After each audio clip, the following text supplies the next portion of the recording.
of our first storytelling salon, or salon, as I would say, because I'm horribly we are welcoming back to the stage Miss Joni Stewart, and she will share one of my favourite stories, The Summer of the Ram.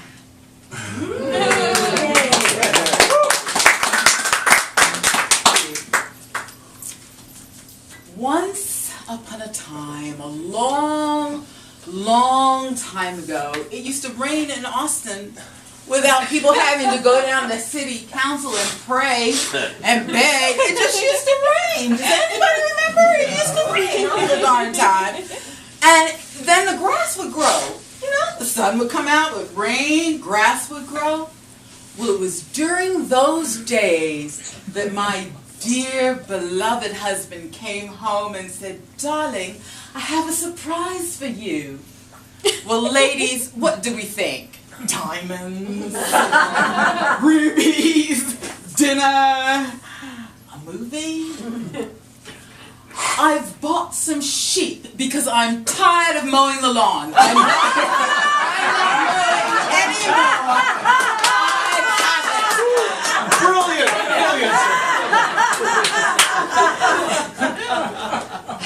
I don't know what I said at that particular time, but sheep was not any of the surprises that that was not going through my mind. And sure enough, dear handsome husband had brought home not one, not two, not three, but 4 sheep.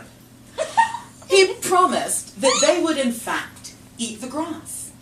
And I couldn't blame him because we lived on 3 acres near the Colorado, and it looked like Oklahoma where the wind is sweeping down the plain. There was so much grass, it was so tall. I can understand why he wouldn't want to mow it. I'm not going to say I got to the point where I understood the whole sheep thing, but I did understand at least why, you know, enough already, 3 acres.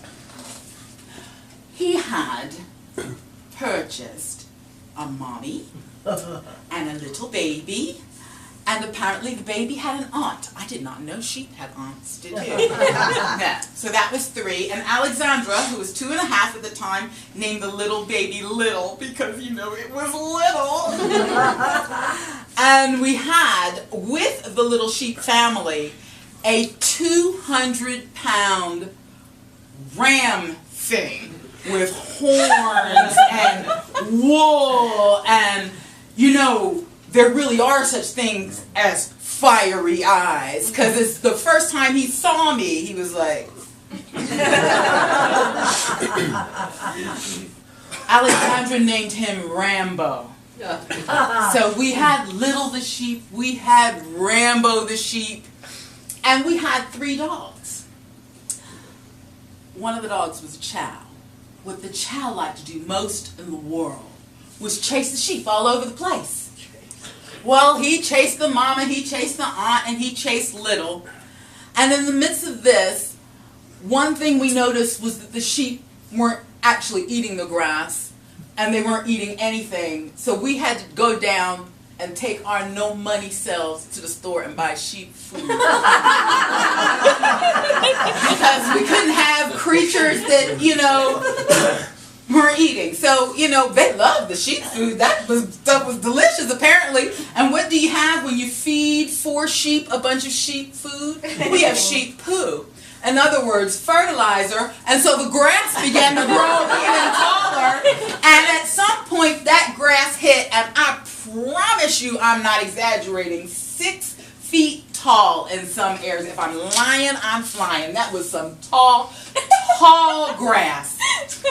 And so in the midst of making sure all of the sheep were having a balanced diet, which clearly didn't include any grass, my sweet, handsome husband was thinking we needed to get the baby sheep some sheep formula because he wasn't sure that the baby was getting enough food. So we went back down to the store and had to get sheep formula, and then it has to come in a special sheep bottle. And then what we did was get some latex kitchen gloves and then cut a little, so the sheep could nurse on the glove. Well, the sheep didn't really like that, and the formula got all over. Did I mention we were in the kitchen? The kitchen floor. The sheep got upset, I think, or something, or they're not house trained. I'm not sure. But we had baby sheep, sheep baby formula, and sheep poo on the kitchen floor. And I was like, I'm close to losing it. I have a calm temperament, usually. But the sheep has to get out of the kitchen now. I want everybody to get out of the house. Now! Get out, get out, get out! I threw everybody out. Well, I don't know if it was on that particular day, but Shadow, our black chow, began to chase Little on the regular. And he chased him, and he chased him, and it wasn't long before he caught him. Yeah, it was bad. I called Jamie up, and I was like, you need to come home from work right now. Not 30 minutes from now, not after lunch. You gotta come home. He came home, had to put the sheep in a box, bury the sheep in the backyard. Oh, Lord. I was thinking, you know what? I'm just going to say this. I hate my life right now. I'm just going to say. I'm going to say. Because then once Shadow didn't have the little sheep to chase anymore, he decided he was going to chase the big ram. And he and the ram started getting into it. He would, and the ram would, and it was like Animal Farm, only kind of on bad drugs. It was terrible. It was terrible what was going on in my backyard. And to make it an additional complicating factor, that ram was mean. Now, Jamie had said that this actually was a nice ram. And that when he bowed his head and pawed the ground and came running towards you, what he was saying was he wanted to be petted. And what I said was, I'm from Philly. We did not have a lot of sheep running up and down the avenue. But I really don't think that's what that means. I'm just going to put it out there right now. And of course, as usual, I was right. That is not what that meant. What that meant was, I'm going to kill you. I'm going to kill you. And that ram, that was kind of a smart ram because he kept it together while Jamie was there. He was generally well behaved. But whenever it was just me and Alexandra and baby Victoria, that ram acted the fool. He would put his head down. He would paw the ground. He would come running for us, and I think he was trying to kill us. I really do. I think he was just trying to kill us. So what I would have to do to get into the car, anytime I wanted to go anywhere, I would take baby Victoria, who was a newborn, in my arms. I would walk across half a field. I would climb a fence with the baby in my arms. I would climb down the fence, trying to keep Shadow and Rambo from fighting. I would run to the car, put the baby in the car, run back across the fence. I should have been in the Mom Olympics. Climb the fence again, grabbed Alexandra, put her on my hip. And by that time, invariably, the ram would have seen me. Head down, paw coming, coming to get me. I said, James, darling, I love you. But this ram is trying to kill us. He thought I was exaggerating. I think he thinks I'm a drama queen sometimes. And I don't know why. I think, maybe he thought I was overreacting. Because whenever he was around, the ram acted just, One day, the ram made a slight miscalculation. He started coming for us, and Jamie was there. Jamie jumped out like Superman. You should have seen him. He grabbed the ram by one horn, flipped him by the other, and that ram was looking at the sky. What was going on? He went to work where apparently there were some guys that knew sheep. What does that mean, Jelly?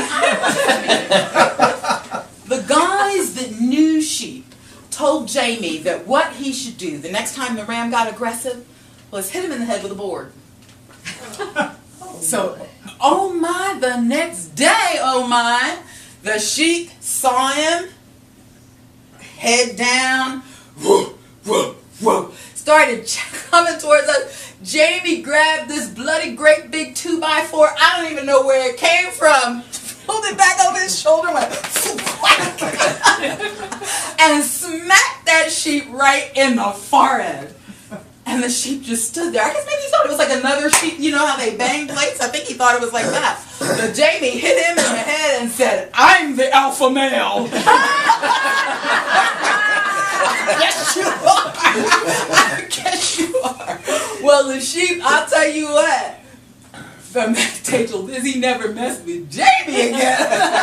Whenever Jamie would come, the sheep would do like that. He never did that. But he kept chasing Alexandra and me. So I called Mom. I was like, "Mama, I can't take it anymore. I need to come home. I've got a ram in my backyard that is trying to kill me and my babies. I just need to come home." And my mother said, God rest her sainted soul, "Baby, you can come home to Mama anytime when there's an emergency." And baby, this ain't no emergency. That was the end of that. I was on my own. So I called my doctor. I was like, "Dr. Coates, I need to come in and we have to discuss a little something." I went in and I was like, I think I might need a little medication management. Because what I've got in my home is a situation where there's a large ram trying to kill me and my babies. She wrote, "Depressed." Here, she underlined it, Ellaville. "Take this pill every night." I'm like, I don't know. I mean, you be depressed too? A ram was in your backyard. I don't need the big pill. The ram's really there. Please. I just need a little something to help me out here. She depressed. I guess so. Well, I went home. And what I didn't know was that James had gone back to work and had a discussion with Cesar and some of Cesar's friends about what to do with the sheep problem. And they came up with a plan and devised it. And I did not know about the implementation of this plan until I opened my freezer. And there were all of these HEB bags full of bloody... Y'all, I thought he had gone off on the neighbors. I did. I thought that neighbor that had cussed me out when I was pregnant and threatened to kill the dogs, I thought Jamie had gone and cut him up and put him in the... It's always the quiet ones, too, isn't it? The ones that I never thought. He always kept his lawn mowed. It looks so nice. I can't do it. I thought he had gone off on the neighbors. But what had actually happened was Cesar and Jamie and the boys that knew sheep had come on down into the backyard, shot the sheep, strung him up, fired up the grill. This is Texas, y'all, and barbecued the ram. How could you do it? How could you? He's like, "Threaten my family." I have no regrets. I was like, "Well, what are we going to do?" It's like, "We're having ram stew tonight." Like, they're peeling carrots. I was like, "You cannot." Look, okay, the thing was horrible. He was horrible. And there are some questions about whether or not the placement in our backyard was appropriate. But you cannot name something and pet something and then dodge something in the backyard and then put it in a crock pot. You cannot do that. And my dear husband's like, "Oh yes, you can. With carrots, potatoes, onions, and thyme, some red wine. We'll put it all in there. It's going to be delicious." Well, that night we had Rambo stew. Was it delicious? No, it was nasty. You could taste the meanness in him. I tell you, Alexandra just took a bite to get him back, and then she spit it out right away. And I, at this point, am constantly hysterical. I was like, "No, don't spit your food back in your bowl. Spit it in my hand." And so she did. She spit the entire contents of her mouth into my hand. I was standing there, "Oh no, I don't know what to do."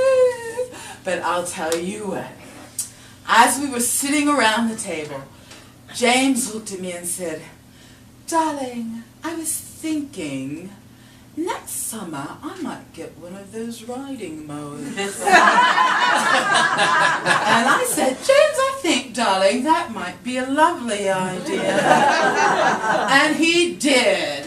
And we have therefore lived happily ever after.